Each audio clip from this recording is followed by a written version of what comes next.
మీ ఎలాంటి వ్యాపార ప్రకటనలకైనా వెంటనే మా ఛానల్ సంప్రదించండి. 2026 జనవరి నుంచి డిసెంబర్ మధ్యలో మకర రాశి వారి ఫలితాలు ఎలా ఉన్నాయో తెలుసుకుందాం. దాదాపు ఈ రాశి వారికి అనేకమైన సౌకర్యాలు, శని బలం బాగానే ఉంది, కోర్టు వివాదాలన్నీ కూడా అనుకూలంగా మారాయి. 2025లో చెప్పుకోదగినటువంటి శుభయోగాలే ఉండినాయి. 25లో 26లో అంతకు మించినటువంటి శుభయోగాలు పొందుకోబోతున్నారు. Double promotion, double profit, double bedroom ఇల్లు లేదా త్రిబుల్ బెడ్రూమ్ ఇల్లు, 2 ఫ్లాట్లు కొనుగోలు చేసే అవకాశం, ఆస్తి లాభము, అలాగే స్థిరాస్తుల్ని కొనుగోలు చేయడం, కోర్టు వివాదాలు సంపూర్ణంగా సమసిపోయేటువంటి అదృష్ట యోగాలు.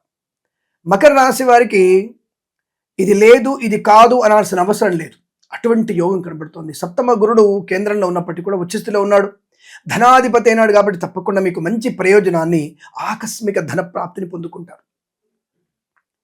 వ్యాపార పరంగా చూసుకున్నట్టయితే boutiques, beauty parlour, bamboo depot, బాణసంచి కర్మాగారం, టైల్సు, టైర్ల వ్యాపారం, ముద్రణాలయం, గ్యాస్, కన్స్ట్రక్షన్, రియల్ ఎస్టేట్, మద్యపానం, హోటల్, ఇంటీరియర్, ఎక్స్టీరియర్, ఫర్నిచర్, గాజు పరిశ్రమ, తోలు, రెగ్జిన్, షూ పరిశ్రమ కూడా మంచి లాభాలు ఉన్నాయి. సువర్ణ వజ్రాభరణ ప్రాప్తి ఉంటుంది. బంధుమిత్రులతో మంచి అనుకూలవంతమైన ఆత్మీయ అనుబంధాలు ఉంటాయి. పోగొట్టుకున్నటువంటి వస్తువుల్ని, వ్యక్తుల్ని తిరిగి పొందుకునే అవకాశాలు. సోషల్ మీడియా, శాటిలైట్ జర్నలిస్టుల వారికి, సీనియర్ సిటిజన్కి, మహిళా మండలికి లాభం.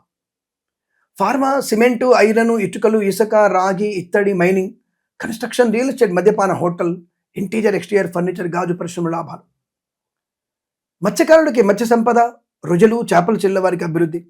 రైతన్నలకి ప్రతి పంటలో కూడా మంచి లాభాలు. అంటే ఈ సంవత్సరంలో వేసినటువంటి 2 పంటలు కానీ 3 పంటలు కానీ, ఇదే నేను ఒకసారి మళ్ళీ చెప్తున్నాను. నేను రైతు సోదరులు అత్యాశకు వెళ్ళి 2 పంటలను కాస్త 3 పంటలు చేసి, 3 పంటలను కాస్త 4 పంటలు చేసి, 3 నెలల తర్వాత వచ్చేటువంటి ధాన్యపు గింజల్ని నెలలోనే తీసుకొచ్చేసి, అటువంటి కృత్రిమైనటువంటి పదార్థాలతో మీరు చేసేటువంటి ప్రయత్నం నష్టాన్ని కలిగిస్తుంది. ఎరువుల వాడకం మీకు ప్రమాదము, మీకు కూడా ప్రమాదమే.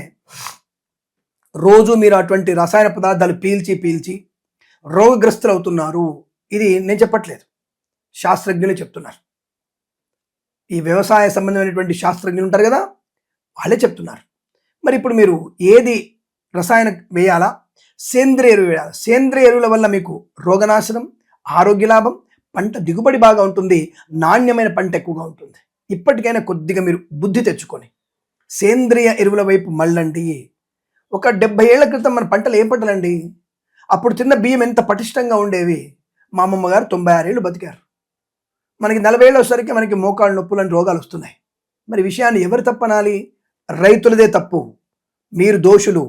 కాదు, జాగ్రత్త. ఈ రసాయన ఎరువులు వాడి 40 ఏళ్ల తర్వాత సంతాన లోపాన్ని, అనారోగ్య భారతాలు సృష్టించబోతున్నారు. జాగ్రత్తగా ఉండండి. అసలు కర్మాగారాలు సృష్టించడానికి సరే వాడు పెట్టాడు. ఇప్పుడు ఒకడో బయట రోడ్డు మీద వైన్ షాప్ పెట్టాడు, మనం అటువైపు వెళ్ళకపోతే వాడు మూసుకొని వెళ్ళిపోతాడుగా కదా. రసాయన కర్మాగారాలు పెట్టారని చెప్పేసి ఉత్పత్తి పెంచుతని చెప్పారు. సేంద్రియ ఎరువులు వాడండి. అసలు మీకు ఎందుకు దాంతో సంబంధం? పాడిని పెంచండి, అసలు పాడి లేకుండా పోతుంది. రసాయన గుళికలతో కలిపిన పాలు తాగుతున్నాం మనం. అదే పాడి ఉంటే వృద్ధి బాగా ఉంటుంది. పాడి పశువుల్ని అనవసరమైనటువంటి వ్యక్తులు, దుర్మార్గులు, కొంతమంది మత ఛాంద సమాధులు, ఏమంటే సెక్యులర్ అంటారు, ఈ దరిద్ర పేదవులు మన యొక్క ఆవుల్ని చంపేస్తున్నారు. అటువంటి ఆవులు ఉండడం వల్ల మనకి మంచి వ్యవసాయ ఉత్పత్తులు పెరుగుతాయి. అయితే ఎడారిలో ఉండేటువంటి దౌర్భాగ్య పరిస్థితి మనకు వచ్చేస్తుంది. కాబట్టి ఎడారి మతాలు ఉన్నటువంటి వ్యక్తుల్లో మనం తీసుకొని మన ఆవుల్ని, మన పశువుల్ని చంపేసుకుంటున్నాం మనం. మరి గోమాతను చంపడం ఏంట్రా? గో ఉండడం వల్ల, గో పేడ వల్ల, గోమూత్రం వల్ల రసాయనాలు ఏర్పడతాయి, సేంద్రియ ఎరువులు ఏర్పడతాయి. మనకి ఎట్టిపోయిన ఆవైనా సరే అవి వాడిచేటువంటి అది చనిపోయేంత వరకు మనకి ఔషధాలను అందిస్తూ ఉంటుంది. ఈ విషయాన్ని గమనించండి రా. ఎందుకు అనవసరంగా పాపాన్ని మూట కట్టుకుంటారు? కాబట్టి రైతులు కూడా జాగ్రత్తగా మీరు సేంద్రియ వాడితే చాలా మంచిది. ఏదేమైనా రైతులకి మంచి పంట లాభం. అలాగే మత్స్యకారులకు కూడా రొయ్యలు, చేపలు చెల్లె వారికి లాభాలు. అలాగే రైతులు మళ్ళీ ఒక పొలం కొనుగోలు చేసే అవకాశం ఉంటుంది. ఆర్థిక భవిష్యత్తు బాగా ఉంటుంది. పూలు, పళ్ళు, కూరగాయలు పండించే వారికి, సూపర్ మార్కెట్, కిరాణా వ్యాపారంలోను మినపగుళ్ళు, చింతపండు, బెల్లం, మిర్చి, పత్తి పరిశ్రమ లాభాలు ఉన్నాయి. ఈవెంట్ చేసేవారికి గొప్ప ఈవెంట్స్ లభించే అవకాశాలు. సువర్ణ వజ్రాభరణ ప్రాప్తి, వివాహ యోగం.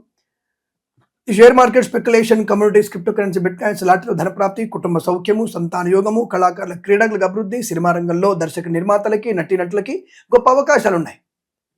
తప్పకుండా మీరు అనుకున్నటువంటి సౌలభ్యవంతమైన సినిమా రంగ ప్రపంచంలో మీరు పేరు ప్రఖ్యాతులు పొందుకుంటారు. రాజకీయ నాయకులకి మంచి పదవి లభిస్తుంది. ప్రజలతో మమేకం అవుతారు. సంవత్సరం మొత్తం కూడా ప్రతి ఒక్క గ్రామాన్ని మీరు చుట్టొస్తారు. దానివల్ల ప్రజల్లో మీకు ఒక మంచి విశ్వాసం, మీ మీద విశ్వాసం ఏర్పడుతోంది. అరే మా ఎమ్మెల్యే వచ్చాడు, మా ఎంపీ గారు మా ఇంటికి వచ్చారు. తిరగండి.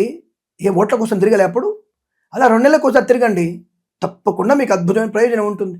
అలా తిరగడం వల్ల వాళ్ళ సాధక బాధకాలు అర్థమవుతాయి. అప్పుడు కదా మీరు అసెంబ్లీలోనో పార్లమెంట్లో చర్చించేది.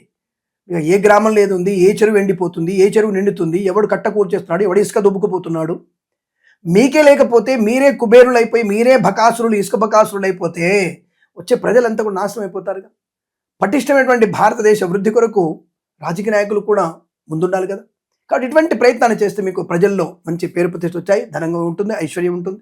ఏదేమైనా మకర రాశి వారికి విద్య, ఉద్యోగ, వ్యాపార, ధనయోగ, ఐశ్వర్య, ఆనంద యోగం, సంతాన యోగం, అలాగే వేద పండితులు, పురోహితులు, బ్రాహ్మణత్వం, కులవృత్తుల వారికి, జ్యోతిష పండితులకి, వైద్యులకి, వైద్య బృందాల వారికి, న్యాయవాదులకి, ఎల్ఐసి, మెడికల్, గృహ నిర్మాణ జంటలకు కూడా లాభదాయకమైన శుభయోగాలు.